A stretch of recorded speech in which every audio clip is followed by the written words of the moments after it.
Bonjour, ici le pasteur Joël Spinks et bienvenue à l'émission Vie de foi. Aujourd'hui, nous recevons dans les studios, encore une fois, c'est un grand plaisir pour nous de recevoir les Rulans, pasteur Jean et Violette Ruland. Bonjour et bienvenue. Bonjour. Merci, bonjour. Je suis content de vous recevoir encore une fois aujourd'hui. Merci. On a passé lundi, mardi à parler du Saint-Esprit et du réveil et aujourd'hui, on va poursuivre dans ce thème merveilleux. Et puis, juste avant de plonger dans le sujet, je vous laisse peut-être, vous, sœur Ruland, nous parler un petit peu de votre ministère aujourd'hui, ce que vous faites dans le ministère.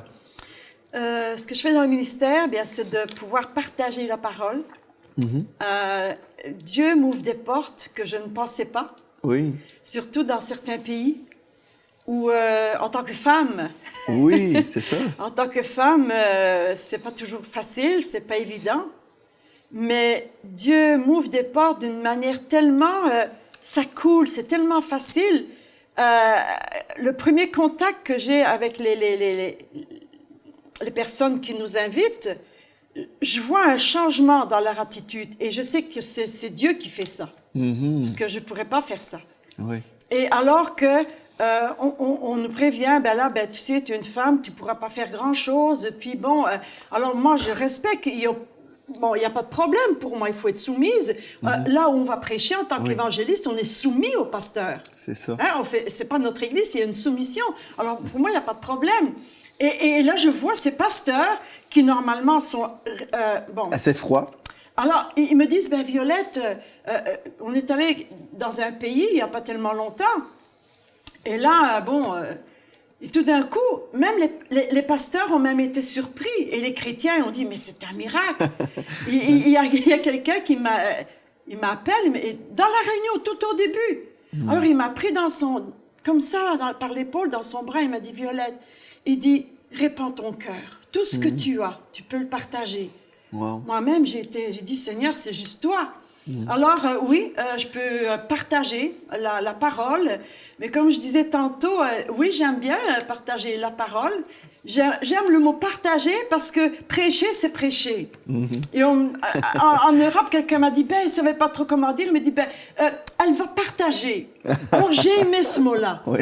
Parce que ce que j'ai, je le donne. Alors, j'aime ça. Oui. Parce que j'aime être avec les gens, prier avec eux.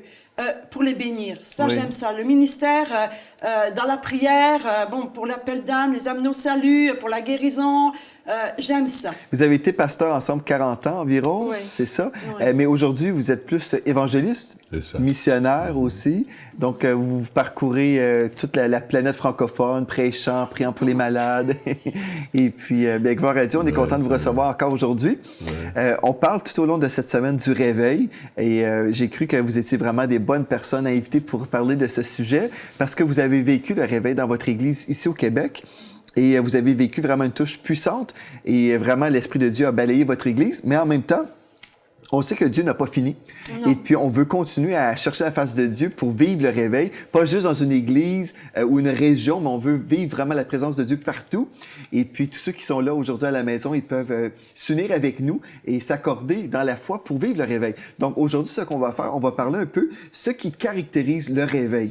Est-ce qu'on devrait retrouver des éléments dans un réveil biblique? Et certainement, il y a des choses de base qu'on devrait retrouver. On a parlé déjà jusqu'à présent qu'on va retrouver les dons du Saint-Esprit, le baptême du Saint-Esprit, les miracles, l'évangélisation et le baptême du Saint-Esprit. Donc, on a parlé de ces choses-là dans les émissions précédentes. Mais aujourd'hui, on va revenir à une chose essentielle qui, selon moi, c'est vraiment la base de toute chose qui vient de Dieu. Dans 1 Corinthiens 1,18, ça nous dit la prédication de la croix est une folie pour ceux qui périssent, mais pour nous qui sommes sauvés, elle est une puissance de Dieu. Donc, un réveil que le sceau de Dieu va avoir le message de Dieu. Et vous, pasteur Ruland, parlez-moi un petit peu des choses que vous voyez dans votre expérience de vie, ce qui a caractérisé le réveil que vous avez vécu. Certainement le message de la croix, vous étiez d'accord avec ça?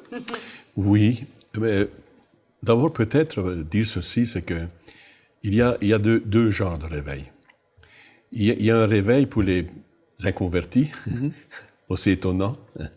Quand on parle de réveil, et puis souvent on se dit, le réveil, c'est parmi les inconvertis, il y a des conversions, et puis le réveil qui est dans l'Église. En tout cas, moi, je fais la distinction. Oui.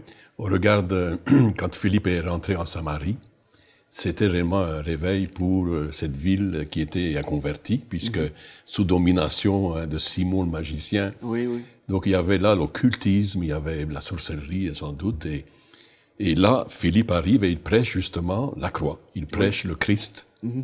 Et là, il y a la conversion de cette ville, d'après ce que je peux voir, là, toute la ville entière se tourne vers ce que Philippe est en train d'enseigner. Finalement, on voit les guérisons, on voit les miracles, les démons qui sont chassés. Lorsque moi je lis ce texte-là, ça m'impressionne. Je me dis, certainement, ça devrait se passer ainsi partout où on passe. Hein, mais je suis passé dans plusieurs endroits justement où il n'y avait rien. Et le réveil s'est produit, donc là, non pas dans l'Église, puisqu'il n'y avait rien.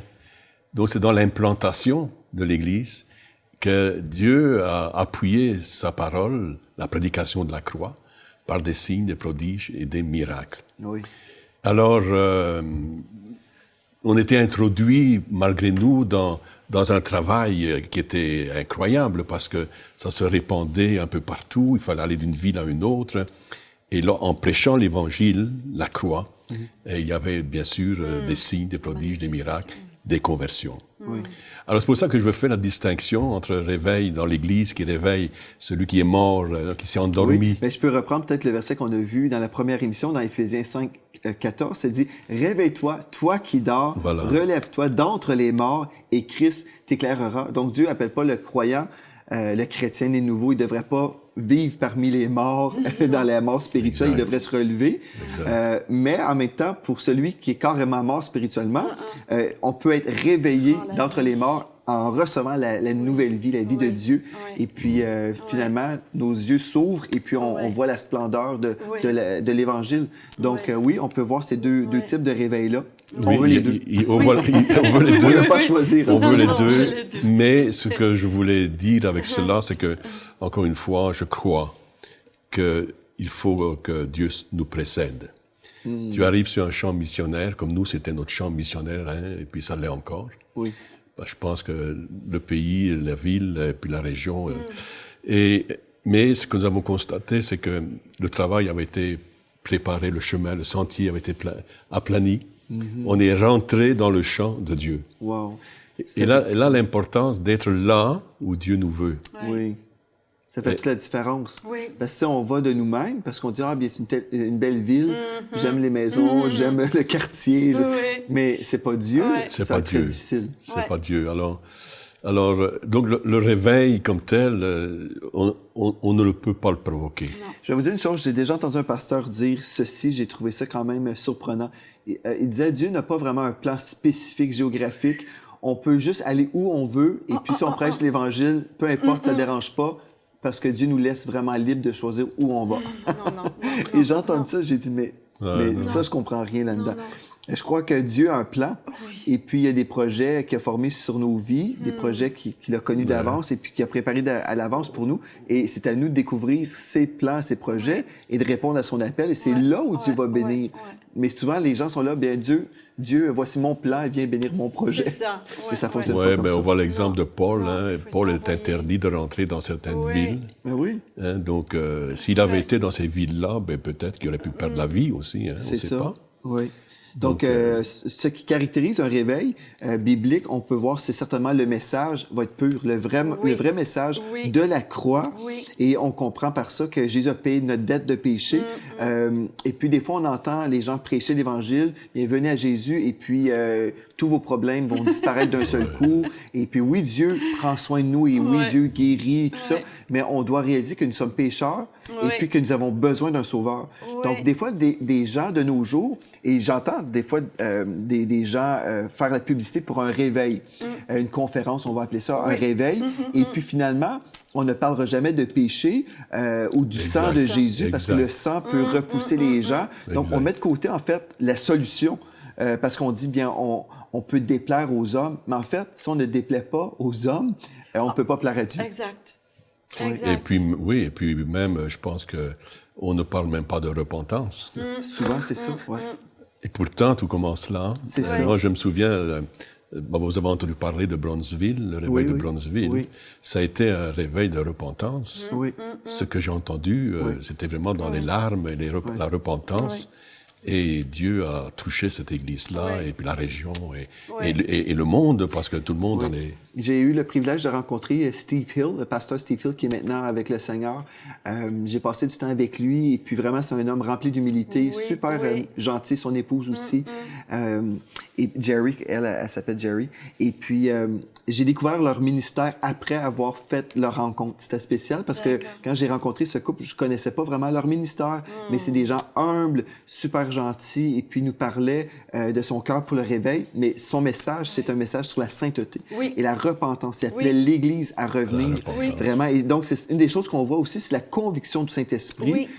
Dans Jean 16, verset 8, nous disons « Et quand il sera venu, en parlant du Saint-Esprit, il convaincra le monde en ce qui concerne le péché, la justice et le jugement. » Et des fois, on dit « Ah, bien, c'est le monde qui va être convaincu. » Mais si on vit comme le monde, je crois que l'Esprit de Dieu peut nous convaincre et dire « Reviens à la bonne place, repens-toi. » Et puis, ça, c'est un vrai réveil. Pour moi, c'est juste avoir une foule, c'est pas ça le réveil. Parce qu'on peut attirer la foule, mais oui, gloire à Dieu quand il y a une foule, mais il faut que le Saint-Esprit soit là et qu'il vienne apporter une conviction de l'esprit, une conviction de péché, pour qu'il y ait une repentance véritable. Oui, exact. Et puis, le réveil, disons quand le réveil se déclenche, il est déclenché par le Saint-Esprit. C'est ça. Il faut pouvoir suivre l'action de l'Esprit, parce que ça va vite.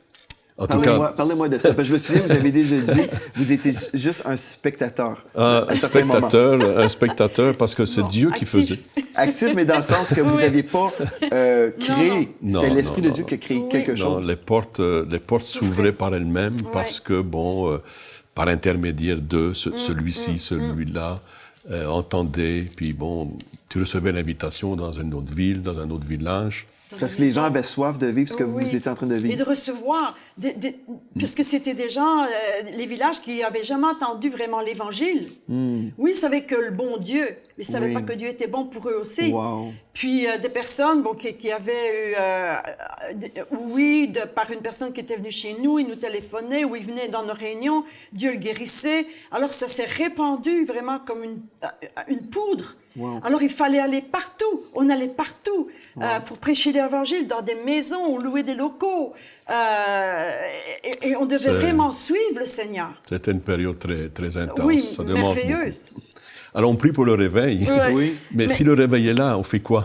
Sommes-nous prêts, par contre, à être engagés dans le réveil? Parce qu'il y a un prix, je me souviens que Jerry Hill, l'épouse de Steve Hill, qui est maintenant, comme je vous ai dit, décédée, elle venait juste d'accoucher de son bébé. En fait, le réveil a démarré à la fête des pères. Et puis, elle était au Texas. Je me souviens plus trop. Je pense lui est en Floride, c'est ça, pour le réveil. Mais elle était au Texas à l'époque. Et puis, son mari était là dans une réunion. Elle accouche. Elle vient le rejoindre une semaine plus tard. Et elle doit élever ses enfants dans le réveil. Et puis, elle dit, j'étais à l'église tous les soirs. Là. Donc, il y a un prix aussi pour le réveil. Il y a un prix, un prix avant et pendant. Nos enfants étaient quand même jeunes à l'époque. Hein. Et puis... on les prenait à la sortie de l'école, on les rentrait dans la voiture, puis on partait, et elles faisaient leurs devoirs comme ça dans la voiture. Oui, parce que c'était comme ça, parce que chaque jour, chaque soir, il y avait une réunion quelque part. Alors, mais ce qui est extraordinaire, c'est que lorsque la main de Dieu est là, le travail, quand même, est relativement facile. Parce qu'il y a une grâce. Il y a une grâce. Ah, c'est ça. Il y a une grâce, et puis vous rentrez, il y a une bénédiction avec ça. Vous rentrez dans le champ de Dieu, dans le plan de Dieu, et puis Dieu vous précède. C'est ça. C'est pas un joug écrasant. Non. Même si physiquement, on est des êtres humains, on peut se fatiguer. Mais la grâce de Dieu est là. Oui. Et c'est ça, la grâce de Dieu est là. Et puis, vous êtes dans cette mouvance du Saint-Esprit, donc... ça vous stimule, ça vous motive. Et puis, si vous avez un cœur d'implantateur ou d'évangéliste ou même de pasteur, c'est évident que ça enrichit aussi votre ministère. Ça enrichit votre ministère. Et puis, ce que je préconisais, j'ai vu cela se réaliser, que ce soit pour mon épouse et moi, mais individuellement aussi, c'est que Dieu a accompli les choses telles qu'il nous les avait montrées. Et on est rentré dans le plan de Dieu. C'est merveilleux. Ouais. C'est merveilleux. Il ne faut pas regarder à nous-mêmes. Quand c'est comme ça, la faim, la soif est tellement grande, elle nous dépasse. Oui. Et on y va, on pense plus, on s'oublie nous-mêmes, on oublie notre... oubliez dans le sens que vous comprenez ce que je veux dire. Nos intérêts. C'est ça. On fonce, on y va. Même pour une personne, on fait des kilomètres pour aller lui prêcher l'Évangile. On s'oublie nous-mêmes, on se donne. Et de voir comment Dieu agit, on est tellement bénis. Et je pense, quand Jésus était sur la terre, qu'il allait de village en village, quand il rentrait, on voyait les foules arriver. Et parce que Jésus était là, il y avait la bénédiction. Et Dieu nous a permis de goûter à ça, de ce que Jésus, on le suivait. Oui. Il faut le suivre. Et on le suivait, et il n'était plus là dans la chair, mais l'Esprit était là. L'Esprit est là. Et on voyait Jésus rentrer dans le village avec nous, nous diriger les choses et le voir agir. Alors, ça nous donne de toujours en vouloir plus. Oui. Ce désir grandit. On a faim et soif. On ne se lasse pas. On ne regarde pas les heures.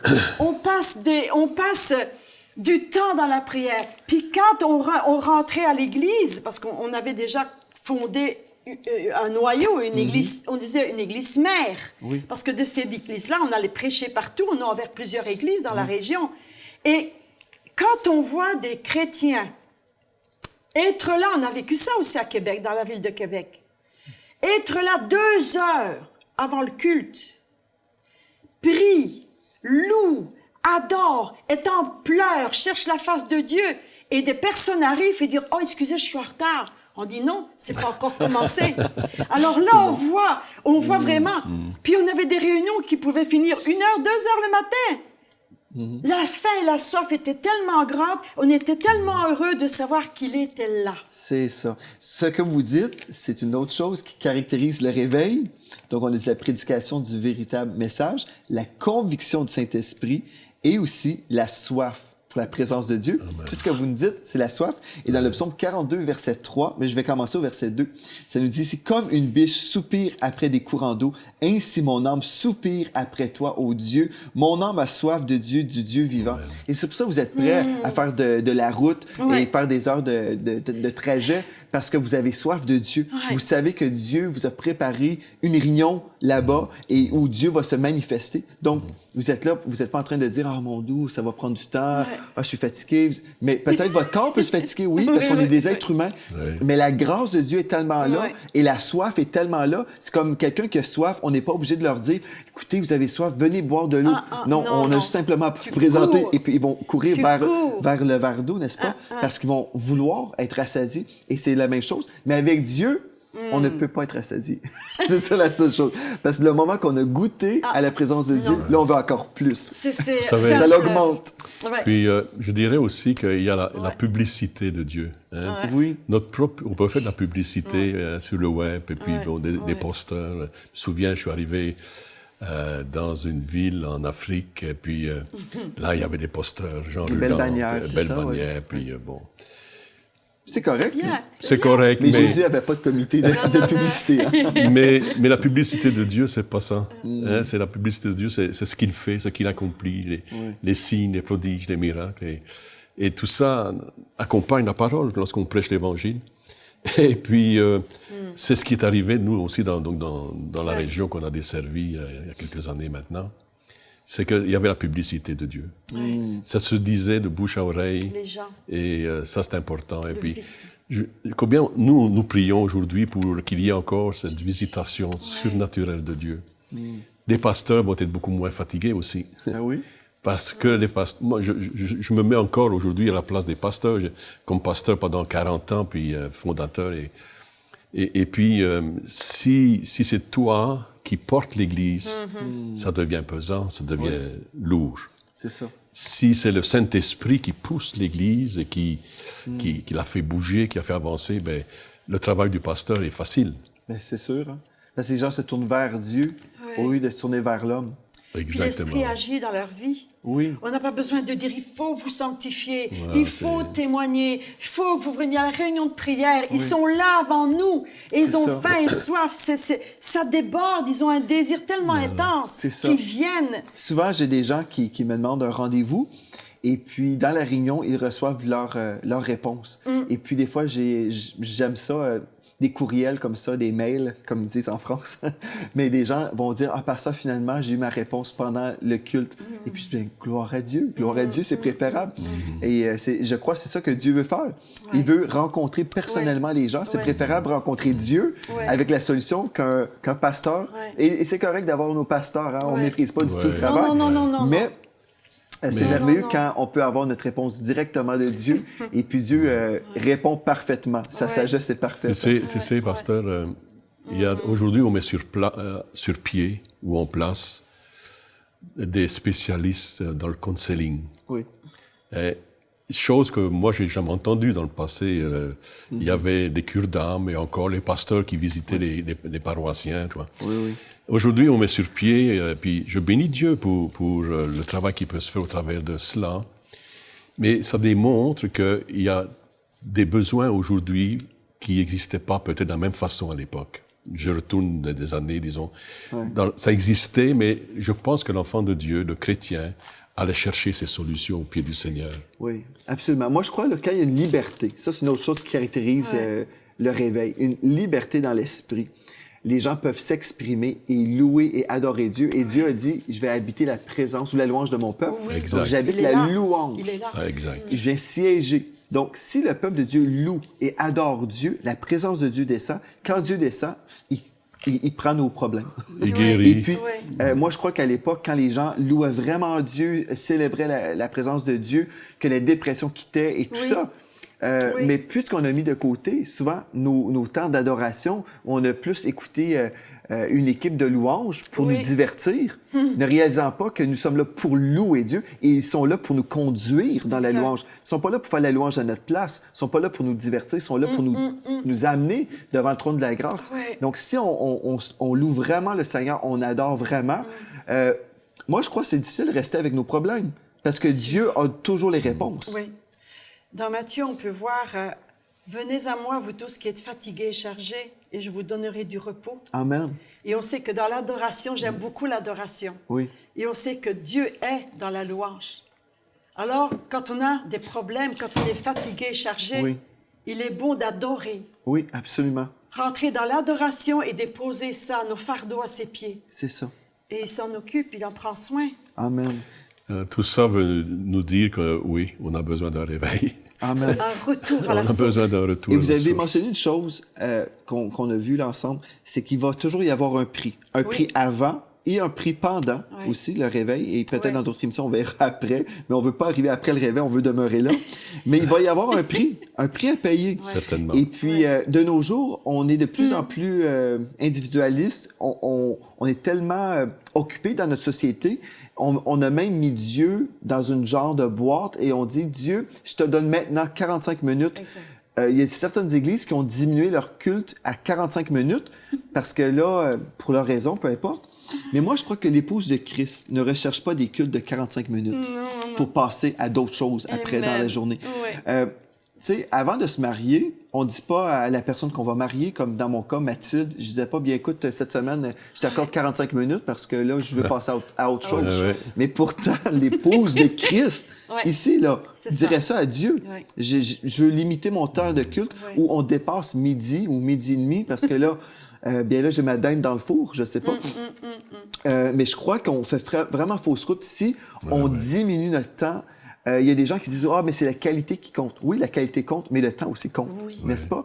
Et puis, des fois, ça prend du temps même dans la louange, dans une église où les gens arrivent et puis ça prend un certain moment pour qu'ils se connectent avec Dieu.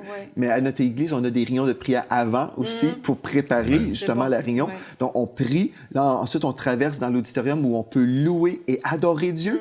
Et là, la réunion peut comme même déborder du temps normal parce que l'Esprit de Dieu agit et travaille. Mais si on dit bien, Seigneur, je te donne 45 minutes, on n'a pas soif finalement. On n'a pas soif. Et Dieu le sait aussi. Et puis Dieu, je pense qu'il visite ceux qui ont soif. Oui, oui. Donc, gloire à Dieu pour ça. Donc, on voit, il va avoir la présence du Saint-Esprit, certainement, la soif pour la présence de Dieu et la liberté spirituelle. C'est une chose importante aussi. La liberté spirituelle, donc, on donne à Dieu la liberté d'agir au-delà de notre temps défini et aussi une liberté dans l'expression aussi. Ne pas être spectateur. C'est ça, oui. Ne pas regarder. On regarde, ah ben oui, c'est bien, oh, il chante bien, ah oui, il bouge, oui, il rit, tiens, Dieu béni. Il faut être participant au corps de Christ. Absolument. Il y a des gens qui disent, j'ai du mal à connecter dans les réunions, j'ai du mal à connecter. Et puis, je retrouve ces mêmes personnes-là avec les yeux toujours tout grands ouverts et qui regardent tout le monde. Et vous ne connecterez pas avec Dieu si vous connectez avec tous les êtres humains dans la salle. Donc, on veut être vertical. Hein, et puis, oui, se connecter à Dieu. Donc, la liberté spirituelle, dans Éphésiens 5, verset 18, il est écrit « Ne vous enivrez pas de vin, c'est de la débauche. Soyez au contraire remplis de l'Esprit. » Ou dans la Bible du Sommeur, ça nous dit « Laissez-vous constamment remplir de l'Esprit. » Au verset 19, entretenez-vous par des psaumes, ou ici par le chant de psaumes dans la Bible du Sommeur, par des hymnes et par des cantiques spirituels. Dans la Bible du Sommeur, ça nous dit des chants ou des cantiques inspirés par l'Esprit. Donc ici, on parle de chants spontanés. Et chantant et célébrant de tout votre cœur les louanges du Seigneur, rendez continuellement grâce, dans la Bible du Sommeur, ça dit à tout moment, pour toute chose à Dieu le Père au nom de notre Seigneur Jésus-Christ. Et une des choses que je veux souligner ici, quand on donne comme notre temps au Seigneur, et puis on se laisse vraiment remplir de l'Esprit. Ça nous dit qu'on peut chanter des chants, des cantiques spirituels, et dans la Bible du Sommeur, des chants inspirés par l'Esprit, et selon ma traduction, Joël Spinks, ça veut dire des chants spontanés. Si on passe du temps à la maison, on prie, on chante des chants spontanés à la maison, on arrive le dimanche matin, c'est pas la première fois qu'on va le faire. Parce qu'on est habitué de vivre ça à la maison. Donc, à l'église, on peut louer. Et entre les chants, mettons, on a un chant dans l'assemblée qu'on va chanter tous ensemble avec les paroles sur l'écran. Mais entre les chants, on peut vraiment juste chanter et louer et adorer Dieu. Et c'est là où l'Esprit de Dieu descend. Et ça, c'est le début. Si on veut vivre le réveil, il faut commencer à vivre la présence de Dieu. Sûr. Amen. Donner la direction à l'Esprit. Parce que souvent, dans nos réunions, c'est numéro 1, numéro 2, 3, 4, et puis les gens savent d'avance ce qui va arriver. Oui. Donc, il n'y a pas de surprise. Oui. Alors que l'Esprit veut nous surprendre. Oui. Faut lui laisser la place. Exact. Et puis moi, je veux lui laisser plus de place parce que c'est sûr et certain qu'on connaît souvent, OK, on va avoir les annonces, les enfants vont aller à l'école du dimanche, ceci va arriver. Et c'est certain parce qu'on a l'ordre du service, mais on veut que Dieu dérange l'ordre. Parce que oui, Dieu est un Dieu d'ordre, mais il y a l'ordre du Saint-Esprit et puis on veut être vraiment sensible. Le désordre du Saint-Esprit, c'est l'ordre de Dieu. Bon, ben, gloire à Dieu. Bien, merci d'avoir été là aujourd'hui. On va poursuivre demain. On va continuer à parler des choses qui caractérisent le réveil parce qu'il y a plusieurs personnes qui veulent vivre le réveil et puis on va poursuivre dans cette direction. Donc, merci d'avoir été là et merci à vous d'avoir été là et d'ici à la prochaine fois, soyez richement bénis.